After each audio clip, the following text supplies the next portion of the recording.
Bismillah. L'officier s'approchait de la portière de Kara quand Max repartit d'une voix forte. Mon enlèvement, c'est une blague, Annabelle, elle n'est pas drôle. Qui t'a mis cette idée en tête? Elle lui agrippa nerveusement le bras. Tout le monde le sait, Max, à quoi bon nier? Charlet a tout vu, il était là quand cette femme... S'interrompant soudain, elle jeta un coup d'œil à l'intérieur de la Jaguar et se rit. Mademoiselle Gamblin, ce n'est pas possible. Montgomery hocha sobrement la tête. Mademoiselle Schlesinger n'a en effet rien d'une kidnappeuse. Toute cette histoire ne tient pas debout. Faisant alors signe à Kara de descendre, l'officier lui demanda de poser les mains sur le toit de la voiture. Ce ne sera pas ma faute s'il y a des traces de doigts sur votre cher Jaguar, s'exclama-t-elle en s'efforçant de rire, à l'adresse de Montgomery. Joignant son rire à celui de la jeune femme, Max se tourna alors vers le policier. Je suis vraiment désolé, mais on vous a dérangé à tort, je n'ai absolument rien à reprocher à cette personne. Pourtant, déclara alors un jeune homme en se frayant un chemin à travers la foule, je suis sûr de ne pas me tromper. J'ai vu cette dame menacer ce monsieur sur le parking avec un revolver. Comprenant qu'il s'agissait du Charlet dont venait de parler Annabelle, Max le considéra attentivement. Et c'est sur ce seul indice que vous avez déduit qu'elle voulait m'enlever? C'est impératif, vous ne trouvez pas? Si cela ne vous dérange pas, déclara alors sèchement l'officier, c'est moi qui mène l'enquête. Montgomery hocha fermement la tête. Bien sûr, mais je vous assure qu'il n'y a pas la moindre raison de mener une enquête. Franchement, ai-je l'air de quelqu'un qui vient de se faire enlever? Et pour mieux corroborer ses dires, il attrapa la main de Kara. De plus, depuis quand les otages ramènent-ils tranquillement leur ravisseur sur les lieux du crime? Je suis pourtant sûr de ce que j'ai vu, reprit Charlet. Mais devant l'air ironique de Max, il baissa piteusement la tête. Enfin, je me suis peut-être trompé. Très bien, dit alors l'officier sur un ton peu amène. Si vous affirmez qu'il n'y a pas eu d'enlèvement et que le témoin se rétracte, je n'ai aucune raison de vous retenir. Mais avant de vous laisser partir, j'aimerais vous poser quelques questions en intérieur. Max acquiesça de la tête. Volontiers. Tout cet attroupement parce que je suis allé boire un thé avec une jolie jeune femme commence à m'agacer.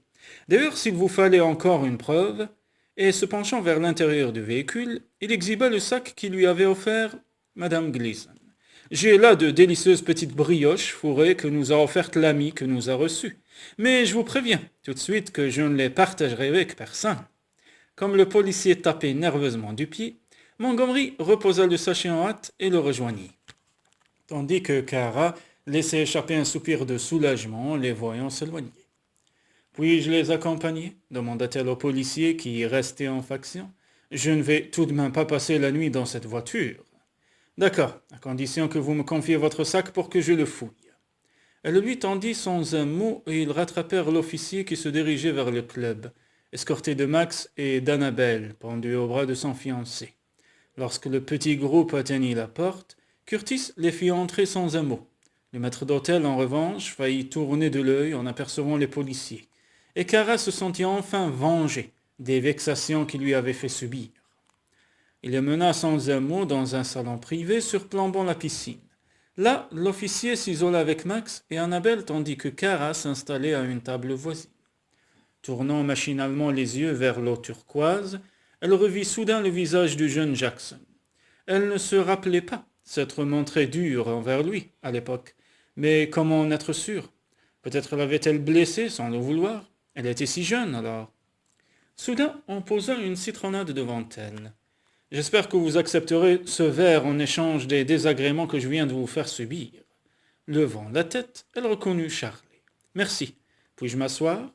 Sans attendre la réponse, il s'installa à côté d'elle. Je suis vraiment désolé, mademoiselle Schlesinger. Dès qu'Annabelle a prononcé votre nom, j'ai compris que vous ne pouviez pas avoir enlevé quelqu'un et que je m'étais trompé. Kara pinça légèrement les lèvres. Annabelle n'avait pas dit son nom, se contentant de parler de mademoiselle Gamblin. D'ailleurs, poursuivit-il, seule une aventurière sans scrupules aurait réussi à effrayer un homme de la trempe de M. Montgomery.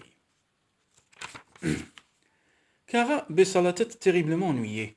Après tout, Charlet n'avait fait que son devoir. Mais comment lui faire comprendre qu'il n'était pas coupable sans lui révéler pour autant la vérité? Vous n'avez rien à vous reprocher, je vous assure. Merci beaucoup, répondit-il avec un grand sourire, et il lui tendit la main. Mon nom est Charlet Morgan. Nous pourrions peut-être... Il fut interrompu par l'officier de police qui s'approchait de Kara. « Merci d'avoir patienté. Vous pouvez rentrer chez vous à présent. » Puis se tournant vers son collègue, « Allons-y, Joe, c'est fini pour nous ici. » L'homme se leva aussitôt, imité par Kara. « Je vous raccompagne à votre voiture, » déclara alors Charlie Morgan. Elle lui adressa un sourire distrait et tourna la tête vers la table de Max. Pourquoi l'avait-il soutenu? Elle aurait bien aimé le savoir. Mais le surprenant en grande discussion avec Annabelle, elle renonça à aller lui parler. Tout feu, tout flamme, la belle brune ne s'épargnait aucun effort pour faire oublier son éclat de tout à l'heure et le reconquérir. 5 minutes plus tard, Kara franchissait le seuil du club, escortée par Charlie Morgan, dont elle eut le plus grand mal à se débarrasser. Il lui restait 15 jours avant la date du mariage. 15 jours pendant lesquels elle trouverait bien le temps de croiser Jackson Montgomery. En arrivant devant chez elle, Kara aperçut Rhonda, dans la maison jouxtait la sienne, en train d'arroser ses fleurs. En d'autres circonstances, elle serait entrée par la porte du garage de son ami qui menait à sa maison. Mais elle se sentait trop fatiguée pour lui raconter ce qui s'était passé. En même temps, tenir sa meilleure amie à l'écart n'avançait à rien. Appuyant sur le frein avec détermination, elle se gara devant la barrière verte et pénétra dans le jardin mitoyen. « Kara !» s'écria Rhonda, ravie en posant son arrosoir. « Oh, tu as une petite mine, je suis sûr qu'Annabelle t'a ennuyé. Qu'a-t-elle encore inventé? Mais tu n'as peut-être pas envie d'en parler. Si tu veux rester dîner, j'ai préparé de bonnes pâtes à la carbonara. » « C'est gentil, mais je préfère rentrer me reposer. Déjà, il est à peine 18 heures. Écoute, va faire une petite sieste, tu y verras plus clair ensuite. D'ailleurs, je suis à peu près sûr que tu changeras d'avis. Tu as toujours adoré les pâtes à la carbonara. » Kara lui sourit en silence et pivota sur ses talons. Mais elle suspendit brusquement son élan en apercevant Max qui avançait vers elle de ce pas souple et élastique qu'elle avait remarqué quelques heures plus tôt. « Quelle surprise !» dit-elle sur un ton égal en se demandant pourquoi son cœur accélérait de la sorte. Lui adressant un sourire incertain, il tendit la main à Rhonda. « Jackson Montgomery, désolé de vous déranger, mais Kara a profité de ce que je regardais une seconde ailleurs pour disparaître. Et comme je voulais lui parler... »« C'est en effet quelqu'un de très surprenant, » répondit-elle sans manifester le moindre étonnement. « Avec elle, on va toujours de surprise en surprise. »« C'est ce que j'ai en effet cru remarquer. » « Si vous en veniez au fait, Max, » déclara alors Kara avec un soupçon d'impatience, « voulez-vous que je nettoie les traces de doigts que nous avons tour à tour laissées sur le toit de votre Jaguar? »« Sûrement pas. J'ai décidé de les garder en souvenir de notre inoubliable après-midi. Mais si vous voulez bien m'offrir un café, je vous dévoilerai le but de ma visite à l'intérieur. » Rhonda eut un petit sourire significatif, tandis que Kara se retenait pour ne pas lui révéler la vérité sur les événements de l'après-midi. « Quelle délicieuse idée !» répondit-elle alors, tout miel dans l'espoir de se débarrasser de lui au plus vite. « Entrez donc. » Elle attrapa son ménagement par le bras et se tournant vers Rhonda lança. « À tout à l'heure, la prochaine fois, » marmonna-t-elle entre ses dents tout en entraînant Max vers le garage. « Prévenez-moi avant de venir. Vous aurez droit aux honneurs de ma porte d'entrée. Je n'ai rien contre les portes dérobées ni contre les garages. Surtout quand ils sont aussi propres que le vôtre. J'accepte même d'y boire le café. »« Ce ne sera pas nécessaire, » répondit Kara en poussant la porte du fond. « Ma cuisine fera parfaitement l'affaire à présent. Vous allez me dire ce que vous faites ici. De toute façon, je serais venu vous voir pour vous remercier. Je suis bien heureux de l'apprendre. J'ai été très vexé en découvrant après le départ de la police que vous étiez parti sans m'attendre. Vous sembliez si accaparé. Par Annabelle ? Oui, d'ailleurs, comment m'avez-vous trouvé? Vous aviez laissé votre carte de visite à Curtis, il y a quelque temps. Je m'en souviens, en effet. Et elle s'affaira autour de la cafetière tout en le surveillant du coin de l'œil. Perché sur l'un des tabourets du petit bar, il avait posé les coudes sur le comptoir comme un vieil habitué. Quand le café fut prêt, elle posa une tasse devant lui et alla s'asseoir dans un fauteuil. Qu'attendait-il? Qu'elle le remercie? Probablement, et c'était le moindre des choses. Après tout, même s'il avait refusé de régler les frais du mariage, il avait sorti d'un mauvais pas vis-à-vis de la police. « Pourquoi avez-vous fait cela? Pourquoi m'avoir protégé alors que ma condamnation vous aurait permis d'être débarrassé de moi? Parce que le repentir d'Annabelle réglait en même temps le problème de vos frais de mariage. » Montgomery la considéra avec attention. Visiblement, je ne suis à vos yeux qu'un être cupide et calculateur, incapable d'agir par simple courtoisie. Courtoisie. Et vous avez probablement raison. Si je vous ai innocenté, c'est uniquement pour ne pas passer pour un imbécile aux yeux de la population de cette ville. Vous imaginez les titres des journaux demain matin? Max Montgomery, tenu en respect par une vulgaire lampe torche? Kara secoua lentement la tête, horriblement déçue. Cela fait 2 fois que vous me parlez de votre réputation aujourd'hui. À croire que c'est elle qui dicte tous vos faits et gestes. Et moi qui croyais que vous aviez voulu m'impressionner. Et pourquoi pas vous faire chanter, si j'étais aussi cupide que vous le pensez? Il aurait fallu pour cela que je dispose d'une monnaie d'échange. Réalisant soudain la naïveté de sa remarque, elle rosit et reprit très vite. Remarquez, si vous m'aviez dénoncé à la police, il vous aurait fallu trouver une autre personne pour organiser votre mariage, et cela n'aurait pas été facile. Il sourit d'un air un peu mystérieux. En effet. Enfin, peu importe. Tout est bien qui finit bien, puisque vous vous êtes réconcilié avec Annabelle. Pourquoi dites-vous cela? Parce que je vous ai vu ensemble tout à l'heure, après le départ de la police, et qu'elle semblait toute proche de vous reconquérir. Dommage que vous n'ayez pas assisté à notre petit conciliabule jusqu'à la fin. Ne me dites pas que vous vous êtes fâché une nouvelle fois. Disons que nous n'avons pas réussi à régler notre contentieux. C'est incroyable. Que lui avez-vous donc fait pour qu'elle ne puisse vous pardonner? Max prit le temps de boire une gorgée de café avant de répondre. C'est un peu compliqué. Kara ne se satisfit pas de la réponse. Peut-être, mais une chose est simple. Annabelle est habituée à mener grand train. Or, elle n'a pas d'argent. Votre fortune lui est donc indispensable et elle n'y aurait pas renoncé sans une raison valable. Mais laquelle? Il haussa un sourcil. Pour quelqu'un capable de transformer une simple lampe torche en revolver, vous manquez d'imagination tout à coup. J'avoue que la situation me dépasse. Quand j'ai quitté le club tout à l'heure, Annabelle se cramponnait à vous avec tant de passion que j'ai du mal à croire qu'elle vous ait repoussé la minute d'après. Il est vrai qu'elle se cramponnait à moi, mais ce n'était pas pour la raison que vous croyez. En fait, elle cherchait juste à me convaincre. De quoi? Comme Max la considérait sans répondre, elle le regarda intensément et soudain son visage s'éclaira. J'ai compris. En échange de son pardon, Annabelle exigeait que vous gardiez secrète la cause de votre dispute, mais vous avez refusé. Vous a-t-elle surpris avec une autre femme? C'est bien possible. Elle est jalouse comme une tigresse. Si vous voulez. Apparemment, vous ne voulez rien dire. Dommage. J'aurais donné cher pour connaître la vérité. Bien, à présent, j'aimerais savoir pourquoi vous êtes venu ici. Si c'est pour obtenir des remerciements de ma part, ils vous sont tout acquis. Non, c'est autre chose. Serait-ce pour me faire comprendre que je ne suis plus en position de lutter contre vous et que si je ne renonce pas à vous réclamer le solde des frais du mariage, vous me dénoncerez à la police? Il poussa un long soupir désolé. Je devrais me mettre en colère, mais je n'en ai même pas la force. Non contente de me croire arrogant, avare et cupide, vous me prenez de plus pour un maître chanteur? Alors je vais vous poser une question.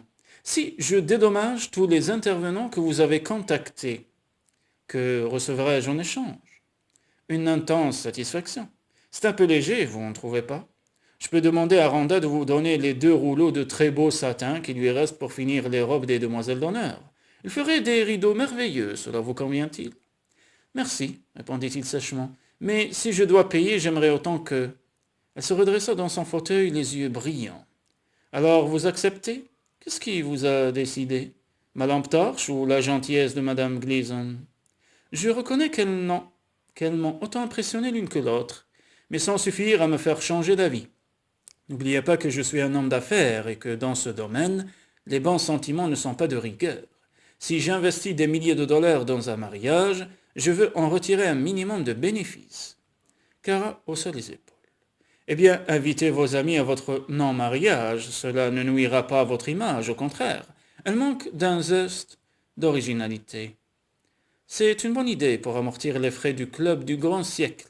Mais que ferais-je de la robe de la mariée, de mon habit et des tenues des demoiselles d'honneur? Je vous ai déjà répondu. Gardez-les un jour lorsque vous vous marierez pour de bon. Je vous parle de la cérémonie qui doit se tenir dans 2 semaines, Kara. Pas d'un hypothétique et lointain avenir. Il ne peut pourtant y avoir de mariage sans mariée, balbutia-t-elle avec un curieux sentiment de malaise.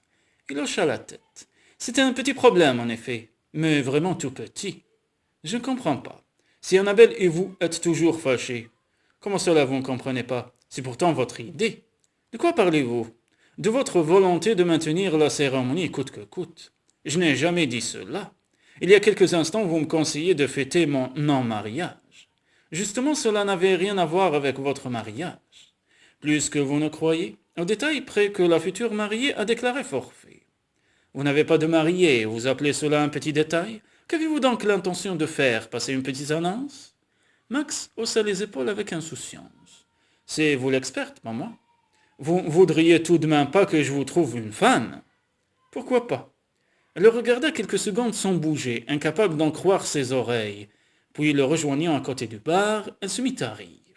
J'ai compris où vous vouliez en venir. Annabelle reste convaincue qu'il lui suffit d'attendre quelques jours pour que vous imploriez son pardon, son retour, et que vous lui promettiez enfin de ne pas ébruiter la cause de votre rupture. Mais vous ne voulez pas faire le premier pas. Alors vous la mettez en concurrence avec une autre pour qu'elle vous revienne. Et votre petit stratagème a beaucoup de chances de fonctionner. Seulement, faites attention. Il ne vous reste que 2 semaines, et ce n'est pas beaucoup. De plus, Annabelle n'est pas née de la dernière pluie, et vous aurez du mal à la convaincre de votre nouvelle idée. Max eut l'air surpris. Et pourquoi? Parce qu'elle est si belle qu'elle ne craint aucune femme. C'est vrai, mais il y en a une à laquelle elle est particulièrement sensible. Formidable. Une de vos anciennes conquêtes? Non, vous. Quand Kara restait sans voix, Montgomery reprit tranquillement. N'avez-vous pas remarqué le regard assassin qu'elle vous lançait tout à l'heure? Si, mais cela ne m'a pas étonné. Elle ne m'a jamais porté dans son cœur. Son animosité était si violente que j'ai tout de suite senti qu'il y avait autre chose. Et j'ai vite compris ce que c'était. Annabelle entretenait de sérieux doutes sur ce que nous avions fait dans l'après-midi. Vous voulez dire qu'elle n'a pas cru un mot de notre histoire de thé chez Madame Gleason, et s'imaginait que j'avais eu une aventure avec vous. Je vois. Et que vous avez fait cela pour vous venger d'elle. Tant mieux, si cela arrange vos affaires. Mais je ne voudrais pas pour autant que vous brisiez ma réputation. Écorner le nom de Schlesinger ne m'apporterait rien. Il est si connu dans cette ville que les gens apprécieraient davantage que j'épouse la très convoitée Clara Joséphine Schlesinger. N'espérez pas une seule seconde qu'Annabelle croira que vous me préférez à elle alors que vous ne me connaissez pas il y a 2 jours. Si vous cessiez un peu de vous déprécier, vous sauriez que vous êtes très belle, et que je ne suis pas le seul à le penser. De plus, Annabelle sait que la beauté n'est pas tout pour moi, et qu'il y a entre vous et moi quelque chose qu'elle ne peut expliquer. Quelle chose? Nous sommes en désaccord concernant les frais du mariage, rien de plus. Peut-être, mais elle ne le sait pas. En fait, elle croit qu'il s'agit d'une attirance physique. Kara hocha lentement la tête tandis que la lumière se faisait dans son esprit. Je comprends où vous voulez en venir. Sans compter, reprit Max, en lui attrapant une mèche de cheveux qu'il enroula autour de son doigt, que vous êtes issu d'une très vieille famille et que cela vous est parfaitement indifférent. C'est vrai, je le confesse, mais là encore, comme Annabelle ignore de mes opinions, elle se référera aux siennes. Or, sachez qu'elle envie terriblement vos origines, gants blancs compris. Et c'est pourquoi vous me considérez comme l'appât idéal. Max acquiesça résolument de la tête. Je suis heureux de constater que vous parvenez à la même conclusion que moi. À présent, et si vous êtes d'accord, il ne vous reste plus qu'à annoncer nos fiançailles.